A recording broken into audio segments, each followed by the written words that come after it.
કસોટી બસોટી કેમ આપણે ઘરે ઉતરતું નથી. આ હું જ પડે લણ હું જ પડે એનો નાનકડો પ્રસંગ કઈ પછી હું આપણી પરિવાર સંતવાણીમાં જાઉં. હોનાના થાળની માલિકો પીળા વસ્ત્રથી ઢાંકેલ એક સુરદાસની પાસે વસ્તુ આવી. આંધળો હતો. આમાં કર્યું એ આમાં 2-3 વખત તપાહી અને પોતાના મંત્રીને કીધું કે સંજય આ ફળ શેનું હોય છે જાણ્યું નથી જણાતું. સંજય મેં દુનિયાના ફળ ખાધા, પાસે નો આવે તો સુગંધથી કહી દઉં કે આ બગીચાનું જ આ ફળ આવે છે ને આ જ ફળ છે. આ હું હાથ અડાડું તો ખબર પડતી નથી. તો આ ક્યું ફળ છે કે સંજય આ ફળ શેનું હોય છે જાણ્યું નથી જણાતું. તેજી સુતજી કે છે ભૂલી ગયા કા. સુતજી કે છે એ ભૂલી ગયા કા તો હાથે વાવેલની વાતું હાથે વાવેલની વાતું. હે રાજા, તે વાવ્યું તારે હાથે વાવ્યું કાં ભૂલી ગયો? આ તારું વાવેતર છે, આજ પાકીને આવ્યું. મેં વાવ્યું કે હા, કે મેં કેદી વાવ્યું કે તે દિયા વૃક્ષના બીજ રોપાણા જે દી ભેળવું ઝેરમાં ભાતું. ભીમને મારી નાખવા માટે થઈને હવા મને લાડવાની માલિકો જેથી ઝેર નાખ્યું તેથી એના બી રોપાઈ ગયા હતા. વચ્ચે એક વાત કરી દઉં, તમને એમ થાય કે દ્રૌપદીનું વસ્ત્રારણ થયું એટલે મહાભારતનું યુદ્ધ થયું, આમ થયું એટલે મહાભારતનું યુદ્ધ થયું, પાંડવો જુગારમાં હાર્યા એટલે મહાભારતનું યુદ્ધ થયું, ફલાણું દ્રોણને ગા નહોતી થયું એટલે મહાભારતનું યુદ્ધ થયું, દુર્યોધનને આમ હતું એટલે મહાભારતનું યુદ્ધ થયું. આવા કેટલાય કારણો તમને જોવા જડશે. હું આપને કહું કે મહાભારતના યુદ્ધના મંડાણ કેદી મંડાઈ ગયા? તેથી ભીષ્મએ એમ કીધું હું લગ્ન નહીં કરું. બાપને પરિણાવવા માટે થઈને ભીષ્મે પ્રતિજ્ઞા લીધી કે તારી દીકરી મારા બાપને દે, હું આજીવન લગ્ન નહીં કરું. એ હું લગ્ન નહીં કરું એ પ્રતિજ્ઞા જેથી કરીને તેથી મહાભારતના મંડાણ મંડાઈ. નકર ભીષ્મે લગ્ન કર્યા હતું, એના છોકરા ગાદીએ બેહતા કાંઈ માથાકૂટ થતું નહીં. બાપની ગાદી દીકરો ભોગવો ને હાલ્યું જાય. અસ્તિત્વના ખેલમાં કેદી બી રોપાય એ કોઈને ખબર પડતી નથી. આ તમે નટાણે હું બેઠા છે હામાં હું બોલું છું, તમે સાંભળો તો આ જે ઘટના ઘટી રહી છે, આ ઘટનાના બીજ ક્યાં રોપાણાય છે, કેદી રોપાણાય છે એ કોઈને ખબર નથી. આ ઘટના એક બીજનું પરિણામ છે અને આની માલિકર પાછું બીજ રોપાયેલું છે. હવે આના પરિણામ પાછા કેદી ઘટના ઘટે એ ભગવાન જાણે. અહીંયા ઘટના ઘટે બી રોપાય, ઘટના ઘટે બી રોપાય એટલે આપણે ઉપાસના બીજની છે. આપણે બીજની ઉપાસના છે, કારણ કે બધું નષ્ટ થાય, બી કોઈ દી નષ્ટ થતું નથી. ફળ આપે બીજ આવે, ફળ આવે બીજ આવે. એટલે તો પરસોત્તમ મહિનો આવે તેથી 13 મહિને આવે તો બીજું 12 જ આવે. પરસોત્તમ મહિનો આવે ને મહિના 13 તો બીજે 13 ઉગવી જોઈએ ને બાપુ. આવે ન આવે, બીજું 12 જ આવે ને એ બીજ 12 કહેવાય. હવે એ બધી ઊંડી વાતોમાં હું નહીં જાઉં, પણ આ જે બીજ રોપાણું કેદી રોપાણું કે રાજા તે વાવ્યું તે દિયા વૃક્ષના બીજ રોપાણા જે દી ભેળવું ઝેરમાં ભાતું. અને રાજ રમતની કુડી રમતોનું, રાજ રમતની કુડી રમતોનું રાજા પાણી એનું પવાતું. એ રાજા પાણી એનું પવાતું. તે જે મિલી રમત રમી બહુ હમીદા જેવી વાત છે મિત્રો. જે માણસ જાગતો હોય ને પડકારો કર્યો એટલે હાલતો થઈ જાય. ભાઈ અહીં આવી તો એટલે તરત હાલતો થઈ જાય. જે માણા ભર નિંદરમાં હૂતો હોય એને એક પડકારો કરો, બીજો પડકારો કરો, ત્રીજો પડકારો કરો, એટલે એ કરી અને તરત હાલતો થઈ જાય. પણ કાગા નિંદરમાં હૂતો હોય એને તો ખબર છે મારા નામના જ પોકાર પડે, તો ઉઠવું હોય તો ઉઠે, બાકી જેમ બોલાવો એમ ગોદડું તાણે, જેમ બોલાવો એમ ગોદડું તાણે. કારણ કે સાંભળે એને ખબર છે મારા જ પોકાર પડે, મને જ બોલાવે. મહેમાન બેઠા હતા ને બેન દીકરાને ઉઠાડતા હતા, ભાવ ઉઠને, બા ઉઠને, મારા દીકરા ઉઠને, આખા ગામના છોકરા ભેહું લઈને નીકળી ગયા. ભાવ ઉઠને એ તેમ તેમ છોકરો ગોદડું તાણે. પછી મહેમાને કીધું બેન મારી હરમ રાખો માં, કાયમ ઉઠાડતા હોય એમ ઉઠાડો. મરી ગયા કેમ જે કયો ને, મારી હરમ રાખો માં, મારી હરમ રાખો. આ એનો હેવાયો નથી, આ ભાવ આપનો હેવાયો નથી. હા, નિહારના 7-8 છોકરા ટીંગાટોરી કરીને લઈ જતા હતા એક વ્યક્તિને. ગામના ભાભાએ કીધું એ એને ન ભણવું હોય તો મૂકી દો ને, હું કરો ટીંગાટોરી કરીને લઈ જાઉં છું? ભલે બે હું સારતો, ન ભણવું હોય મૂકી દો ને. તો છોકરાએ કીધું કે આ વિદ્યાર્થી નથી, શિક્ષક છે. નિહાર ખુલી ગઈને આટલી થયા તો દેખાણો તો બોર વીણતો તો ત્યાંથી પકડી આવ્યા.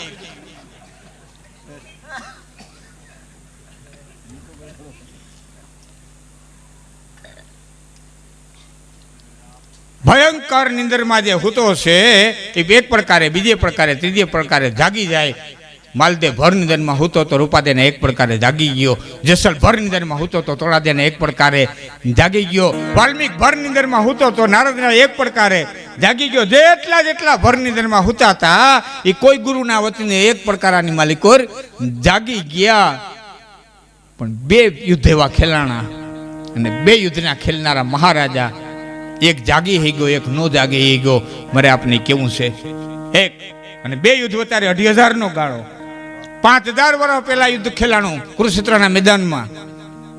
એનો ખેલનારો એક રાજા. એ પછી બરોબર 2,500 વર્ષે કલિંગનું યુદ્ધ ખેલાણું. આજનું ઓરિસ્સા, અત્યારનું ઓરિસ્સા. એ કલિંગના યુદ્ધ પછી અશોકે તલવાર મૂકી દીધી અને હિન્દુસ્તાનની ધરતીને એક નવો અશોક મળ્યો.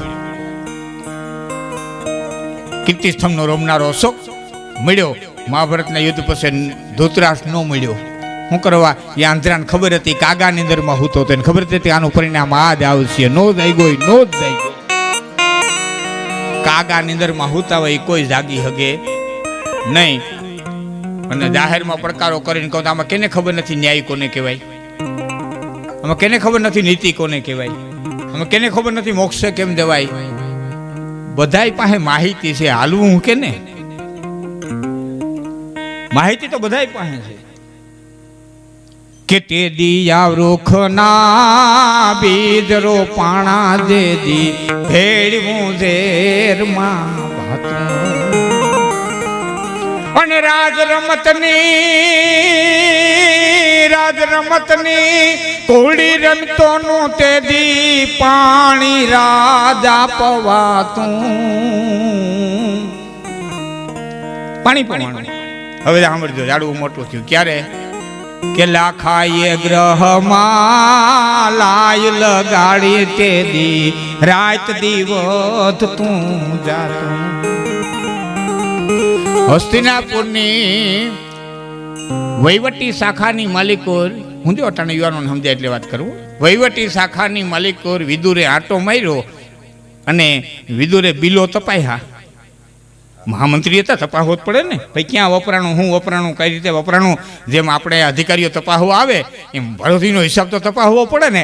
એ મીંડા બિલ તપાવવા, એમાં અમુક બિલ એવા નીકળવા મીંડા કે જેની ખરીદી ટન મોઢે થતી હતી, મણો મોઢે, ખાંડી મોઢે થતી હતી. અને એ વસ્તુ કેવી હતી? લાખ. પોસ્ટમાં જે સિક્કા મરાય લાલ કલરના, તમે જોયા હોય તો. આજે પોસ્ટમાં જેને ખબર ન પડે લાખ કે નહીં કેવી, તો પોસ્ટમાં જે સિક્કો મારે ને એને લાખ કહેવાય. લાખ, ડામર, કેરોસીન, હુકલ ખોળ, આવી બધી વસ્તુઓ ખરીદાય. હુકલ ભૂકો. વિદુરે એના કાર્યકરને પૂછ્યું કે ભાઈ આ ખાંડી મોઢે આ ખરીદીને ક્યાં જાય છે? કે વાણાવર્તની માલિકોરી. કે ન્યા ઉતારીને શું કરો છો? કે ન્યા એનો ગારો કરી અને ઈંટું બનાવવામાં આવે. કે પછી કે એ ઈંટુનો એક મેલ તૈયાર થાય છે. વિદુર બોલ્યા નહીં, કાંઈ બોલ્યા. જો તો મહામંત્રી કોને કે કાંઈ બોલ્યા નહીં. અને ભોયરું ગરાવવાની શરૂઆત કરી દીધી. અહીં મેલ તૈયાર થયો, અહીં ભોયરું તૈયાર થયું. અને એ ઉત્સવની માલિકો આજે આપણે જુનાગઢની અંદર ઉત્સવના આપણા મુખ્યમંત્રી જેમ આવે એમ એ ઉત્સવની માલિકો રાજકુમાર તરીકે મહારાજા ધરમ કુંતાજી આ બધા ગયા અને બધાએ ભેટ સોગાદો દેવા આવ્યા. જેમ અટાણનો મુખ્યમંત્રી આવે ને આપણે ભેટ સોગાદી કોઈ પાઘડી દઈએ છીએ ને કોઈ સારી કલાત્મક વસ્તુ દઈએ છીએ ને આજે એ રિવાજ છે એમ એ વખતે બધા દેવા આવ્યા. કોઈ હીરા દે, કોઈ માણેક દે, કોઈ વસ્ત્ર દે, કોઈ એ વખતની કલા દે. એમાં એક જણાએ આવીને ઉંદરડાનું પિંજરું દીધું. ભીમ સમસમી ગયો. અરે હાય હાય હાય, હસ્તિનાપુરના રાજકુમારને ઉંદરડો ભેટમાં મારી નાખું એમ થઈ ગયું. ઘડીક વાત ગરસી છીપી દઉં. પણ મેલતા મેલતા એટલું કીધું કાકા વિદુરે મોકલાયું. કાંઈ બોલ્યો નહીં. અને એમાં મિડોતી ઉત્સવ હાલ્યો અને લાઈ લાગી, ભડકે બીડ્યું. અને તેથી મહારાજા ધરમે ભીમને કીધું, ભીમ કે આ કે જંગલની માલિકો આગ લાગે તો કોણ બચે? હાવજ બચે, વરુ બચે, દીપડા બચે, કોણ બચે? પંખી બચે કે નહીં? કોઈ જનાવર નો બચે. કે કોઈ બચે એવા ખરા કે જેટલા જમીનમાં ઉતરી જતા હોય એટલા બચે? હરફ બચે, નોરિયા બચે, ગોરખોદિયા બચે, ઉંદરડા બચે. ઉંદર બચે કે હા? કે કાકા વિદુરે શું મોકલાવ્યું હતું? કે ઉંદર કે તો ક્યાંક ઉતર્યા જેવું છે, માર પાટા, પાટું માર. આ કાકા વિદુર એમને ઉંદર ન મોકલાવે. માર્યું પાટું, ભોયરું નીકળ્યું. ઠેઠ પાંતાડ આવ્યા. દ્રૌપદીનો સ્વયંવર થયો ને આપણે થાનની ચોટીલા તે દિયા માફ કરજો લાખાએ ગ્રહમાં લાય લગાડી તે દી રાત દિવસ તું જાતું. એ ભડકા જે ઊંચા જતા હતા ને એમ ઝાડવું મોટું થતું હતું. અને દ્રૌપદીના તીરખે તણા, દ્રૌપદીના એ તીરખે તણા તે દી ફૂલડે લટલું થાતું અંધાની. હા, ફૂલાઈ છતાં એક જગતના મહાપુરુષને એમ જેવું ફૂલ બેઠા છે. હવે આમાં ફળ ના આવે ને એની પેલા ઝાડવું કાપી નાખવું જોઈએ. ફળ ના આવે એ પેલા ઝાડવું કાપી નાખવું જોઈએ. અને એ ત્રીજી વસ્તીનો કુવાડો લઈ અને ઝાડવું કાપવા આવ્યો. છેલ્લી કડીમાં કવિ કાગ કહે છે કે કૃષ્ણ કબાડી કાપવા આવ્યો તો કાગ કે નો તું કપાત. કૃષ્ણ રૂપે કબાડી આવ્યો કુવાડો લઈને કે કાપી નાખો. હસ્તિનાપુરની રાજસભાની માલિકો ઉપસ્થિત થયો. કૃષ્ણ સભા ભરાયેલી હતી. 2 મિનિટ સાંભળજો મિત્રો, થોડોક ચારણ સાહિત્યના 2 શબ્દો હું લઉં છું. સભા ભરાયેલી હતી અને એમાં કૃષ્ણે આવીને કીધું કે દેખે યુધિષ્ઠિર કી ક્ષમા તવ સુત કો અપરાધ બિગરી સુતરે ધર્મ કો અબહુ રાજ દે આધ. તારા દીકરાનો અપરાધ જોઈ લે, રાજા ધર્મની ક્ષમા જોઈ લે. બગડેલી વાતને સુધારવી હોય તો અડધો ભાગ દઈ દે. દ્રોણાચાર્ય કાંઈ બોલે, ભીષ્મ કાંઈ બોલે, વિદુર કાંઈ બોલે, ધૃતરાષ્ટ્ર કાંઈ બોલે, એ પેલા દુર્યોધન ખંભે ગદા નાખી અને ઊભો થયો અને ભગવાન કૃષ્ણના સામું જોઈ પછી આમ સભામાં નજર નાખી અને સભાની માલિકો નજર નાખીને દુર્યોધન કેવા માંડ્યો, કહે સુયોધન પિતા ઓર હું સભાસદ કો કે ગુવાલ કી બાત ભુવાલ कैसे मानो हो? હે રાજાઓ, આ ગોવાળીઓ છે, આની વાત તમે હું માની લ્યો છો? कहे सुयोधन पिता और हूँ सभासद को एक ग्वाल की बात भुआल कैसे मानो हो? एहो श्याम द्रोणादि सब ही भ्रमाए आप, इनके भरोसे कहाँ एहू चित आनो हो? सूची अग्र दबे एती भूमि कौन देन कहे? होयनी अणी दबा एटली धरती देवानी केड़े बात करी का अर्धो भाग मागे. सूची अग्र दबे एती भूमि कौन देन कहे? अने कर्णादि के तार हूँ के मत ना पीछानो हो. अमारो मत न लेवो तार माथी कई नो कर्णादि के तार हूँ के मत ना पीछानो हो. पसे फरी अने कृष्ण हमू जन कीधुं गोरस की जानो. कृष्ण तो कैसे बसी थी करो गोरस की जानो हो के गोरस की जानो हो? બાપુ અહીં જો આ શબ્દની મજા. ગોરસ કી જાનો હો કે ગોરસ કી જાનો હો. ગો એટલે ધરતી, ગો એટલે ગાય, ગો એટલે ઇન્દ્રિયો, ગો એટલે ઉપનિષદનો રસ. ગોના ઘણા અર્થો થાય છે. કૃષ્ણ મથુરાને માર્ગે ગોરસ નામ દહીં એ મટકા ફોડીને ઠીકરાની માલિકો ગોવાળિયાઓને ભાગ પાડી દીધા. એટલે તને એમ થયું કે આ ગોરસ નહીં ભાગ આમ પડે, આ ધરતી નહીં ભાગ આમ પડે, ને હેલો જાવ ને પાડે જાવ. આ ગોપીનું મટકું નથી, હાલતા હાલતા ભાગ ન પડે. ગોરસ કી જાનો તો કૃષ્ણ કેસે બસીટી કરો. અને ગોરસ કી જાનો હો કે ગોરસ કી જાનો હો. સવાલ તો ઘણો લાંબો છે. હું પાંડવ તંત્રિકા લઉં તો થોડી વાર લાગે, પણ બહુ સમજાયો, બહુ સમજાયો. મહાભારતકાર તો એમ કે છે કે 350 શ્લોકની માલિકો કૃષ્ણ સમજાયું હતું. તમારા જે અણની માલિકો ઈયળું થાય ને એનો ઉલ્લેખ મહાભારતમાં છે. યુદ્ધ થયા પછી શું થાય, છતાં માયનો નહીં. અને છેલ્લે એ દુર્યોધન સામેથી નજર ફેરવી, સવાલ ઘણો છો લાંબો નથી લેતો, ફેરવી અને પછી ભીષ્મ સામું જોઈને કીધું સભાસદ ભીષ્મતે. જો કૃષ્ણ બોલે છે સભાસદ ભીષ્મતે દ્રોણ કૃપાચાર્ય જૈસે ભૂપ ધૃતરાષ્ટ્ર જૈસે વિદુર વિચારીએ. હે આજના સભાના સભાપતિ ભીષ્મ, મારા હમું નજર નાખો. સભાસદ ભીષ્મતે દ્રોણ કૃપાચાર્ય જૈસે ભૂપ ધૃતરાષ્ટ્ર જૈસે વિદુર વિચારીએ.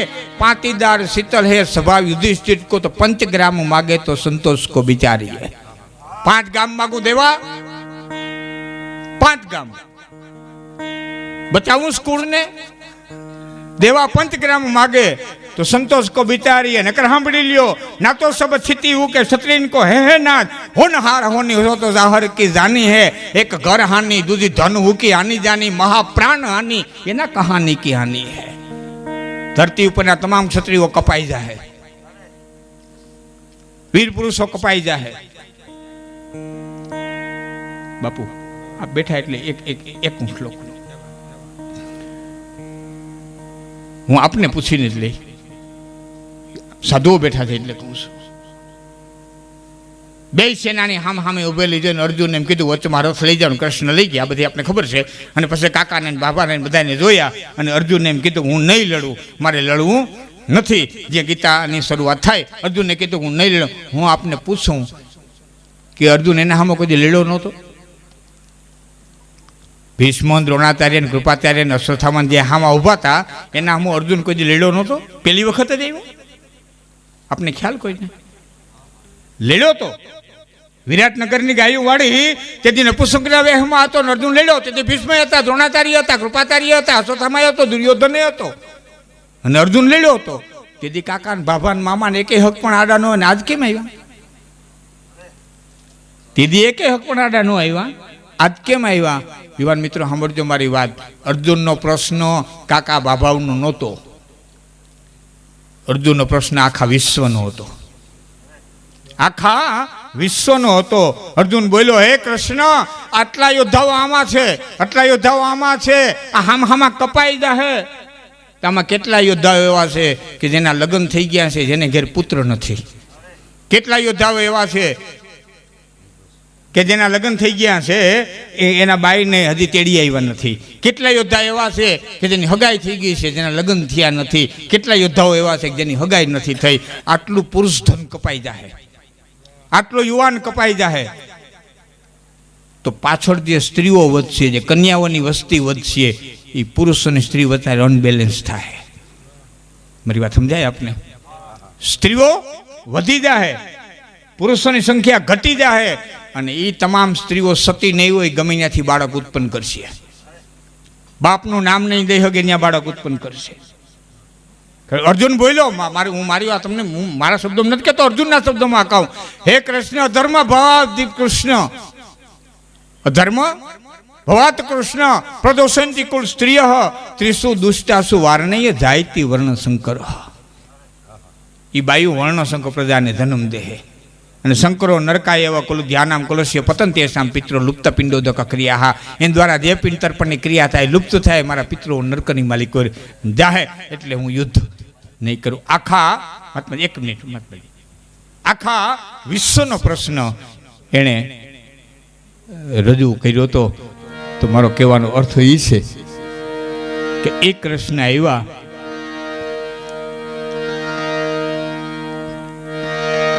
કે તે દિયા વૃખના બીજ રોપાણા જે દી ભેળવું ઝેરમાં છેલ્લી કડી કઈ મારા શબ્દોને વિરામ આપું છું, પછી સંતવાણીમાં આપણે જાહું. કૃષ્ણ કબાડી કાપવા આવ્યો તો કાગ કે નો તું કપાતું, અને એરે ફળી આવ્યું આપની આગળ, એરે ફળી આવ્યું આપની આગળ, હવે વિધિ લેખાની કરો વાતું અંધાની આગળ આવ્યું રે રે રે એના બોભી કુંવરનું માથું, આ મોભી કુંવરનું માથું રે રાજા દુર્યોધનનું એ માથું પિતાના ખોળામાં આવ્યું રે રે રે એના મોભી કુંવરનું માથું. આટલી લાંબી ચર્ચા કરવા પાછળનો હેતુ એટલો તમે બધા જાણો છો, એને જ હું દોહરાવું છું. હેતુ એટલો કે કસટ બસટની વાતે ન ચડતા કર્યા ભોગવવાના છે. અને હું ઘણી વખત કહું, આ દેશને જાજા શાસ્ત્રો દેવાની જરૂર નહોતી, આટલા બધા શાસ્ત્રો દીધા ને એ દેવાની જરૂર નહોતી. આ દેશને એટલું જ કહેવાની જરૂર હતી કે કર્યા ભોગવવાના છે, તારે કરવું જ કરીને ન કરજો, તારી મરજી. અહીં માપ બાપ કરનારું કોઈ છે નહીં. આ વૈષ્ણવ માફની ઘાણી નાખીને આપણે પેઢી ગયા, બે દીવા કરી દે માફ કરી દે, બે નારિયેળના ડોડા વધારે માફ કરી દે, બે અગરબત્તી કરે માફ કરી દે. બાકી આને કીધું કે માપ બાપ કરનારો કોઈ નથી, કરવું તો તારી મરજી, ન કરતોય તારી મરજી. હારા હારા દેવું પડ્યું છે.